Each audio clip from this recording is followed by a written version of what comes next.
এই ভিডিঅ'ত জানিবলৈ পাৰিব আপোনালোকে PF-ৰ যদি পাছৱৰ্ডটো হেৰাই গৈছে বা পাছৱৰ্ডটো চেঞ্জ কৰিব বিচাৰে তেতিয়াহ'লে কেনেকৈ চেঞ্জ কৰিব।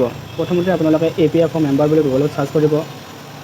চাৰ্চ কৰাৰ পিছত ইয়াতে আপোনালোকে প্ৰথম লিংকটোত ক্লিক কৰি দিব। তাৰপিছত আপোনালোকে ইয়াতে ফৰগট পাছৱৰ্ডত ক্লিক কৰি দিব।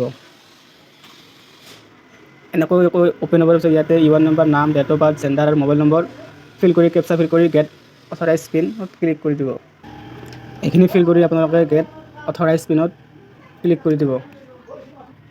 ক্লিক কৰাৰ পাছত আপোনালোকৰ মোবাইলত এটা OTP আহিব। OTPটো ইয়াতে ক্লিক কৰিব আৰু নতুন পাছৱৰ্ড যি ৰাখিব বিচাৰে এইবোৰ আপোনালোকে ইয়াতে বহাব পাৰিব। তাৰপিছত আপোনালোকে ভেৰিফাই কৰি দিব। ৰিল দিয়া কৰিব বহুত ভেৰিফাই কৰাৰ পিছত এনেকৈ আপোনালোকৰ পাছৱৰ্ডটো চেঞ্জ হৈ যাব আৰু মোবাইলত মেছেজ আহিব। বন্ধুসকল, আপোনালোকে এনেকৈ PF-ৰ পাছৱৰ্ড চেঞ্জ কৰিব পাৰিব। যদি ভিডিঅ'টো ভাল লাগিছে লাইক, শ্বেয়াৰ আৰু ফ'ল' কৰিবলৈ নাপাহৰিব।